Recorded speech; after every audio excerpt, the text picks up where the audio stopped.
जय हिंद दोस्तों, बहुत स्वागत करता हूं आपका अपने YouTube चैनल पर। आज के इस वीडियो में हम इस संबंध में बात करें कि जो छत्तीसगढ़ में अभी वर्तमान में एसआई या सब इंस्पेक्टर की जो भर्ती निकली हुई है उसके संबंध में आपको तैयारी कैसे शुरू करनी है। जो नए अभ्यर्थी हैं जो इस पैटर्न को नहीं जान रहा है उनके लिए मैंने पहले से काफी सारे वीडियो बनाए हुए हैं और इस वीडियो में मैं इस संबंध में बात करूंगा कि आपको तैयारी कैसे शुरू करें, कैसे उसको इम्प्लीमेंट करें जिससे आपको अधिक से अधिक अच्छा रिजल्ट मिल सके।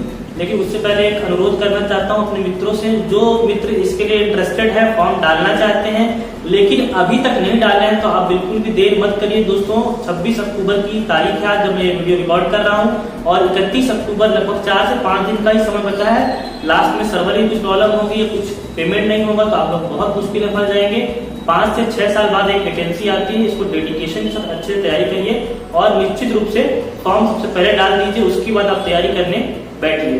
चलिए दोस्तों, वीडियो को स्टार्ट कर लेता हूं मैं और बात करता हूं कि सब इंस्पेक्टर भर्ती की तैयारी आप लोग को किस प्रकार से करनी है। दोस्तों, वीडियो शुरू करने से पहले आपको एक ऐप के बारे में बताना चाहूँगा जिसका नाम है फिलो ट्यूटर ऐप।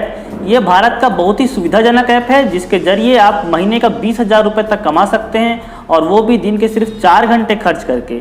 इस ऐप की सबसे खासियत यह है कि स्टूडेंट को कहीं से भी और किसी भी समय आप पढ़ा सकते हैं अपने शेड्यूल के अनुसार। अगर आप 1 या 2 सब्जेक्ट में बहुत अच्छे हैं तो आप फिलो ज्वाइन कर सकते हैं और स्टूडेंट को पढ़ा सकते हैं। आप सिंपली अपने मोबाइल नंबर जो कि पैन कार्ड से लिंक हो उसमें जाकर के रजिस्टर करें। पे out easily monthly payment with extra initiative, जितना पढ़ाओगे उतना ही कमाओगे। इसका लिंक डिस्क्रिप्शन बॉक्स में दिया गया है, अभी जाकर के ऐप को जरूर डाउनलोड करें। दोस्तों, वीडियो की शुरुआत कर लेते हैं। सबसे पहले किसी भी एग्जाम का फॉर्म भरने के बाद आप लोग को सबसे पहले ये पता होना चाहिए कि उसके लिए सिलेबस क्या है और उस सिलेबस के अनुसार ही आप लोग को तैयारी करना होता है ताकि उस एग्जाम में आप लोग अच्छे से अच्छा रिजल्ट ला सकें। लेकिन पुलिस डिपार्टमेंट की या कहूँ सब इंस्पेक्टर भर्ती की तकलीफ यही है कि गवर्नमेंट के द्वारा कोई भी ऑफिशियल सिलेबस अलग से नहीं जारी किया गया है। राजपत्र में आप लोग देखेंगे यहाँ पर लिखा गया है कंप्यूटराइज वैकल्पिक परीक्षा होगी जिसमें सामान्य ज्ञान एवं सामान्य अध्ययन से संबंधित प्रश्न पूछे जाएंगे। तो इसका मतलब दोस्तों ये है कि सबसे पहले आपको प्रीलिम्स में जीएस और जीके की तैयारी करना है। यही एस और जीके डिसाइड करेगा कि आप लोग प्रीलिम्स क्लियर कर पाते हैं कि नहीं कर पाते हैं। तो आप लोग को दोस्तों यहाँ बोर्ड पे दिख रहा होगा कि ये जो भर्ती आई छत्तीसगढ़ एसआई भर्ती 2018 में अगर फॉर्म लिए गए थे इसके, उसके 2021 में भी इसके फिर से फॉर्म लिए जा रहे हैं। 655 पद पहले थे और अभी वर्तमान में उनको बढ़ा करके कितना कर दिया गया है, 975 पद कर दिया गया है। ये सभी लोग को मालूम होगा। और इस बोर्ड पे मैंने जो लिखा है वो ये लिखा है कि 2012-13 में एसआई का एग्जाम हुआ था छत्तीसगढ़ में, उसके बाद से डायरेक्ट वैकेंसी आई 2018 में आई, लगभग 5 साल के बाद। क्योंकि चुनावी प्रक्रिया जब चुनाव आते हैं तब वैकेंसी आती है छत्तीसगढ़ में, खासकर सब इंस्पेक्टर भर्ती की बात करूं तो 2012-13 का जो प्रश्न पत्र हुआ था उसमें कितने से कितने प्रश्न पूछे गए थे और उनको किस प्रकार से डील करना है इसके बारे में थोड़ा डिस्कस कर लेते हैं। उसके बाद मैं आपको आगे की स्ट्रेटेजी बताऊंगा कि उसको कैसे इम्प्लीमेंट किया जाए। सबसे पहले मैं बात करूं कि सबसे अधिक जो प्रश्न आए थे मैंने उसको सीक्वेंसली ऑर्डर में जमा के रखा है। तो पहला सब्जेक्ट देखेंगे भारत एवं विश्व का सामान्य ज्ञान। यहाँ से आउट ऑफ 136 क्वेश्चन पूछे गए थे विश्व और भारत का सामान्य ज्ञान में। तो विश्व और भारत के सामान्य ज्ञान के अंदर ऐसा कोई सिलेबस डिस्क्राइब नहीं है कि इतिहास से इतने प्रश्न पूछे जाएंगे या ज्योग्राफी से इतने प्रश्न पूछे जाएंगे या संविधान से इतने प्रश्न पूछे जाएंगे। लेकिन यहाँ पर आप लोग देखिए, मैं जो ऑफलाइन क्लासेस लेता हूँ उसके लिए मैंने एक अलग से अपने लिए सिलेबस बना के रखा हुआ है, उसको आप लोग दिखा दूंगा मैं यहाँ पे आपको स्क्रीन पे। उससे पहले हम लोग सेकंड बात करते हैं कि दूसरे नंबर पे सर्वाधिक प्रश्न किस सब्जेक्ट से पूछे जाते हैं, वो है राष्ट्रीय और अंतर्राष्ट्रीय समसामयिकी। यहाँ से 18 प्रश्न पूछे गए थे, 100 में से 18 प्रश्न है करंट अफेयर के प्रश्न पूछे गए थे। कुछ लोग जो है करंट अफेयर पढ़ना छोड़ देते हैं क्योंकि उनको सामान्य जो डेली लाइफ है उससे उनको समझ में आता है क्योंकि वो पेपर वगैरह पढ़ते रहते हैं। लेकिन इसके लिए आपको अलग से तैयारी करनी पड़ेगी। इसके लिए रेगुलर आपको न्यूज़पेपर रीडिंग और मैगजीन की रीडिंग करनी पड़ेगी, अन्यथा ये आपको इतिहास, भूगोल, संविधान की जो किताबें होती हैं उसमें से आपको ये 18 प्रश्न नहीं बन पाएंगे। आपको डेली करंट अफेयर अंतर्राष्ट्रीय और राष्ट्रीय दोनों पढ़ने पड़ेंगे। इसके लिए थर्ड में बात करता हूँ जो प्रमुख क्वेश्चन आए थे छत्तीसगढ़ का सामान्य ज्ञान, इससे 15 प्रश्न पूछे गए थे। कुछ लोग छत्तीसगढ़ के सामान्य ज्ञान को और भारत के सामान्य ज्ञान को बराबर वेटेज देकर चल रहे हैं। दोस्तों, ऐसा गलती बिल्कुल मत करिएगा आप लोग, क्योंकि पीएससी का एग्जाम नहीं है। पीएससी के लिए 26 नवंबर को नोटिफिकेशन आ जाएगा। फरवरी में जब उसका एग्जाम होगा तो जो प्रीलिम्स होता है 50 का प्रश्न उसमें छत्तीसगढ़ के आते हैं, 50 प्रश्न इंडिया के आते हैं। लेकिन ये एसआई भर्ती परीक्षा है, इसमें छत्तीसगढ़ में केवल 15 प्रश्न आए थे पिछली बार। हो सकता है इस बार 20 प्रश्न आ जाए, 25 प्रश्न आ जाए, लेकिन या 30 प्रश्न भी आ सकता है, लेकिन 30 प्रश्न से अधिक मुझे नहीं लगता आ सकता है। तो इंडिया और छत्तीसगढ़ के रेशियो ऑफ 70 और 30 को लेकर के इसकी तैयारी करिए। नेक्स्ट में बात करता हूँ साइंस या विज्ञान की। कितने प्रश्न पूछे गए थे? तो इसमें लगभग 15 प्रश्न आपको विगत वर्ष में पूछे गए थे। और विज्ञान का मतलब सिर्फ लोग फिजिक्स, केमिस्ट्री और बायोलॉजी समझ लेते हैं, जो बिल्कुल नहीं है। प्रश्न भले कहीं से पूछे गए हों, लेकिन अगर विज्ञान आप पढ़ने जाते हैं तो physics, chemistry, biology, science and technology plus environment. Environment इस समय बहुत ही गर्म मुद्दा है। जलवायु के लिए बहुत सारे आंदोलन चले हुए हैं। ग्रेटा थनबर्ग का नाम आप लोग जानते होंगे। येलो आंदोलन उन्होंने चलाया था, येलो डे करके, फ्राइडे को आंदोलन करती थी। तो इन्वायरमेंट से रिलेटेड जो चीजें हैं वो बहुत इंपॉर्टेंट है। वहां से 15 प्रश्न आपको science and technology plus science और इन्वायरमेंट से पूछे गए थे। गणित एवं सामान्य मानसिक योग्यता, इसके लिए प्री में 12 प्रश्न पूछे गए थे। मैथ्स और रीजनिंग से प्री की बात कर रहा हूँ, लेकिन मुझे लगता है कि ये जो 12 प्रश्न है वो इस बार शायद ना पूछे जाए। क्यों ना पूछे जाए? क्योंकि मेंस में गणित के लिए अलग से 200 नंबर का पेपर कंपलसरी रखा गया है। मतलब सभी विद्यार्थियों को 200 नंबर का मैथ्स देना ही पड़ेगा। तो जब आप लोगों ने मेंस में 200 रखा हुआ है ऑलरेडी नंबर मैथ्स के लिए, तो मुझे नहीं लगता यहाँ पे 10-12 प्रश्न पूछ करके कोई बहुत बड़ी चीज होने वाली है। तो ये हो सकता है इस बार इन 12 नंबर को किसी दूसरे सब्जेक्ट में क्या कर दिया जाए, शिफ्ट कर दिया जाए, तो वहां से इसका आंकड़ा बदल सकता है। ठीक है दोस्तों, मैं कहने का मतलब ये है कि अगर ये आते हैं मैथ्स के प्रश्न तो वेल एंड गुड है। अगर मैथ्स और रीजनिंग के प्रश्न नहीं आते हैं तो ये जो प्रश्न है वो किसी और सब्जेक्ट में अधिक पूछे जा सकते हैं, इसको शिफ्ट किया जा सकता है। और लास्ट जो प्रश्न आए थे कंप्यूटर का सामान्य ज्ञान, यहाँ से 4 प्रश्न आए थे। बहुत ही सिंपल प्रश्न होते हैं। Memory, printer, input device, output device से संबंधित प्रश्न पूछे जाते हैं।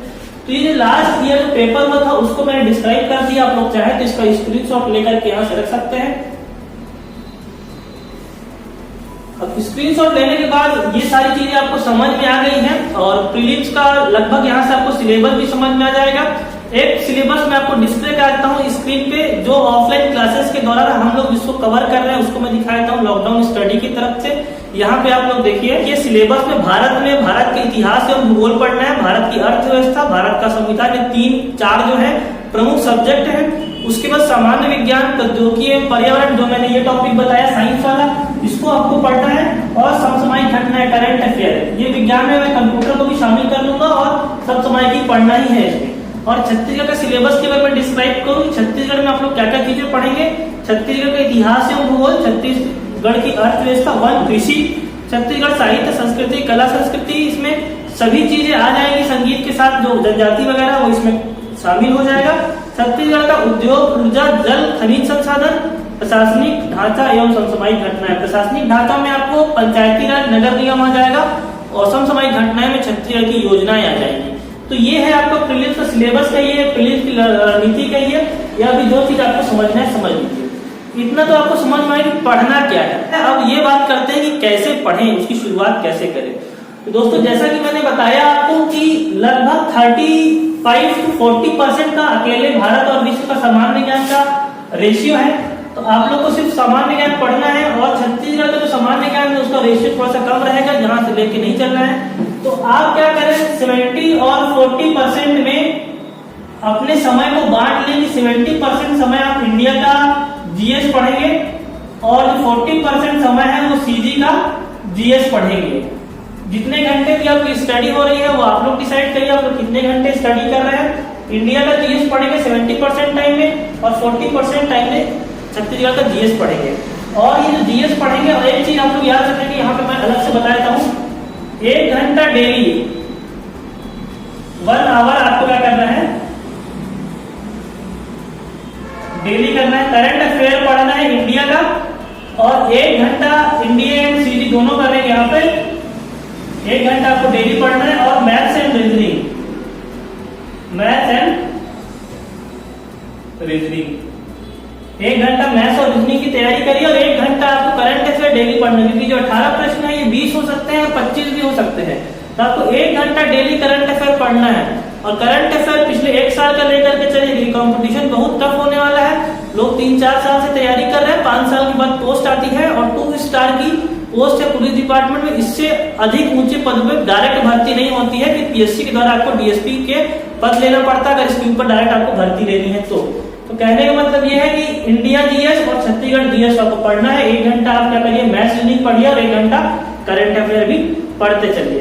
अब आप क्या करिए, सब्जेक्ट को कंप्लीट करते चलिए। आप सबसे पहले हिस्ट्री को पकड़ लीजिए, छत्तीसगढ़ का इंडिया का हिस्ट्री, इंडिया कॉन्स्टिट्यूशन, इंडिया की अर्थव्यवस्था, फिर साइंस एंड टेक्नोलॉजी को, और 1 घंटा उसी प्रकार छत्तीसगढ़ पढ़ते हुए चलिए। छत्तीसगढ़ का पोर्शन आप लोग कम कवर करेंगे तो भी चलेगा। छत्तीसगढ़ के लिए जो हरिराम पटेल की छत्तीसगढ़ की जो बुक आती है जिसमें संपूर्ण छत्तीसगढ़ कवर हो जाता है, वो वेल एंड सफिशिएंट है बिल्कुल छत्तीसगढ़ एसआई भर्ती के लिए। हो सकता है उससे बाहर के प्रश्न आपको ना मिले देखने के लिए एग्जाम में। छत्तीसगढ़ के लिए आपको स्टडी करना है तो हरिराम पटेल की जो बुक आती है वो वेल एंड सफिशिएंट है एसआई भर्ती एग्जाम के लिए। अगर जो लोग उसको भी नहीं पढ़ पा रहे हैं, 2-3 महीने का समय बचा है, वो बुक याद नहीं होगी, तो एक बहुत बड़ी सजेशन आप लोग को देना चाहूंगा छत्तीसगढ़ पढ़ने के लिए। उस बुक को पढ़ने से पहले उसके साथ में जिला परिचय की बुक है, वो फ्री मिलती है उसके साथ में, उस बुक को लेने के लिए। तो जिला परिचय की जो बुक है उसको जरूर पढ़ लें। अगर आप जिला परिचय की आप बुक पढ़ लेंगे 32 जिले के हिसाब से, तो लगभग मैं ये कहूँ 50 to 60% आपने छत्तीसगढ़ कवर कर लिया। क्योंकि जब आप लोग जिला परिचय पढ़ रहे होते हैं तो जिले के बारे में प्रत्येक 28 से 32 जिले अब हो गए हैं, राजपत्र में मनेन्द्रगढ़ को छोड़ करके बाकी 3 जिले प्रकाशित हो चुके हैं, वो अब अस्तित्व में आ जाएंगे अगले साल जनवरी से। तो अगर आप जिला परिचय 32 तो पढ़ लेते हैं तो लगभग 50 से 60% आपको छत्तीसगढ़ यहाँ पे कवर हो जाएगा। और इंडिया के आप लोग उस प्रकार से स्ट्रेटेजी बना के चलिए कि डेली 4 से 5 घंटा आपको इंडिया पढ़ना है, 1 से 2 घंटा छत्तीसगढ़ पढ़ना है, और 1-1 घंटा करंट अफेयर और मैथ्स रीजनिंग को देना है। अगर आप लोग इस तैयारी को मान लीजिए 31 अक्टूबर आपकी लास्ट डेट है फॉर्म भरने की, और जो मैंने बताया आपको उसको 1 नवंबर से स्टार्ट करते हैं, 1 नवंबर से स्टार्ट करते हैं, तो नवंबर के अंत तक हो सकता है आपका फॉर्म लेने के बाद स्क्रूटनी हो जाए, और पीएसटी के लिए आपका नोटिफिकेशन या एडमिट कार्ड आ सकता है पीएसटी टेस्ट के लिए नवंबर के लास्ट तक या दिसंबर के स्टार्टिंग में, और दिसंबर के लास्ट या जनवरी में आपका प्रीलिम्स एग्जाम हो सकता है मेरे हिसाब से। अगर भर्ती को नहीं रोका जाता है, इसमें विलंब जानबूझ करके नहीं किया जाता है, तो जनवरी तक आपका प्रीलिम्स होने के पूरे चांसेस हैं। क्योंकि डेट तो बिल्कुल निर्धारित नहीं की जा सकती, क्योंकि जब लोगों ने 2018 में फॉर्म भरा था इसके लिए, तो वो लोग भी यही सोच रहे थे कि 2019 में हमारा एग्जाम हो जाएगा, और कोरोना काल 2019 में तो आया नहीं था, अप्रैल 2020 से आया था। 2019 का समय निरर्थक ही फालतू पूरा साल निकाल दिया था गवर्नमेंट ने, उसके ऊपर कोई भी एक्शन नहीं लिया था। तो डेट डिसाइड करना मुश्किल है, लेकिन अगर आप दिसंबर का लास्ट और जनवरी को टारगेट लेके चलेंगे, उसके हिसाब से अपनी स्टडी करेंगे और अच्छी तैयारी करेंगे, तो निश्चित रूप से आपको इसमें सफलता मिलेगी। अब एक बात आपको और कहना चाहूंगा, मैं प्रैक्टिस करने कभी ग्राउंड जाता हूँ यहाँ पर जयंती स्टेडियम भिलाई में, तो देखता हूँ बहुत सारे अभ्यर्थी हैं, वो फिजिकल के पीछे परेशान है कि मेरा लॉन्ग जंप हो रहा है, मेरा हाई जंप हो रहा है, मैं गोला फेंक पा रहा हूँ, 1500 मीटर में रनिंग हो रही है या नहीं हो रही है। तो मुझे ये समझ में नहीं आता, पहला एग्जाम है, पहला आपको पीएसटी है, सेकंड में प्रीलिम्स है, ठीक है, सेकंड स्टेज है, थर्ड स्टेज में आपका मेंस है, मेंस जिसमें 3 पेपर होंगे, और फोर्थ स्टेज है फिजिकल। ग्राउंड में जाने के बाद मुझे ऐसा पता चलता है कि लोग इस फोर्थ स्टेज फिजिकल के लिए अभी से इतने परेशान है जिसकी कोई हद नहीं है ना।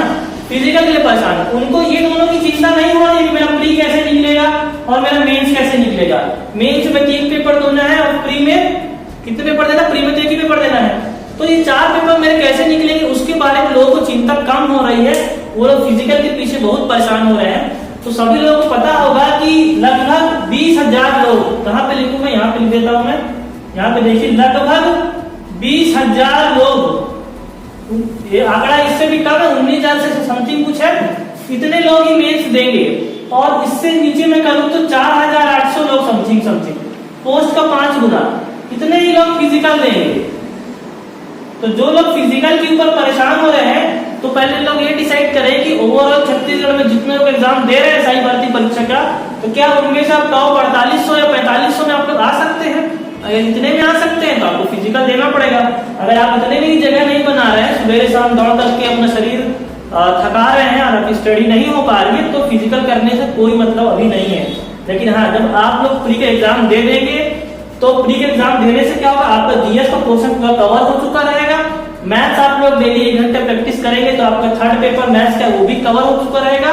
प्रीलिम्स एग्जाम देने के बाद आप पूर्णतः फिजिकल में भिड़ जाइएगा, क्योंकि आपको फिर मेंस का हिंदी और इंग्लिश पढ़ने के लिए बचेगा, बाकी लोग आप रिवीजन करते रहेंगे तो आपका आराम से प्रीलिम्स क्लियर हो जाएगा और मेंस भी आपका लगभग क्लियर ही हो जाएगा। फिर आप फिजिकल के लिए अपनी पूरा 100% लगा सकते हैं। लेकिन जब तक आपका प्रीलिम्स का एग्जाम नहीं हो जाता है तब तक फिजिकल में आप जिसका वेट वगैरह ज्यादा है या कोई ऐसा है जो रनिंग बिल्कुल नहीं कर पाता है, बहुत तकलीफ होती है उसको रनिंग करने में, वो सुबह शाम 1 घंटा से 1.5 घंटे यहाँ फिजिकल करने जा सकते हैं। अदरवाइज आप प्रीलिम्स पे ध्यान दीजिए और मेंस पे ध्यान दीजिए और इस प्रकार से आपको पूरा एसआई भर्ती का निकालना है और इसके लिए इसी प्रकार से आप लोग स्ट्रेटेजी करेंगे तो आपको निश्चित रूप से सफलता मिलेगी। दोस्तों एक बात मैं कहना चाहूंगा कि इसके लिए बुक्स कौन सी फॉलो करनी है स्टडी के लिए, तो बुक्स के लिए मैंने अलग वीडियो बना दिया है। सिलेबस किस प्रकार से होगा प्री और मेंस का, उसके लिए मैंने अलग वीडियो बना दिया है। दोनों के लिंक आपको डिस्क्रिप्शन बॉक्स में मिल जाएंगे। और मैंने जो भी अपने क्लासरूम या लॉकडाउन स्टडी में जो ऑफलाइन क्लासेस चल रही है वहां का मैंने जो आपको अभी सिलेबस दिखाया है, इसी प्रकार मेंस के मैंने सिलेबस बनाया है। इसको सिलेबस आपको चाहिए तो हमारे टेलीग्राम चैनल से जुड़ जाइए, नीचे डिस्क्रिप्शन बॉक्स में लिंक दिया हुआ है, वहां पर रेगुलरली मैं चीजों को अपडेट करता हूं, अपने वीडियो के लिंक्स वहां पर डालता हूं और जो नोट्स वगैरह आते हैं उनको भी मैं टेलीग्राम चैनल पर प्रोवाइड करवा देता हूं। तो दोस्तों आज के इस वीडियो में मैं इतना ही रखता हूं आप सभी के लिए और होप सो ये वीडियो पसंद आएगा, अपने दोस्तों से शेयर कर दीजिए। मिलता हूं मैं आपसे अगले वीडियो में, तब तक के लिए धन्यवाद। जय हिंद।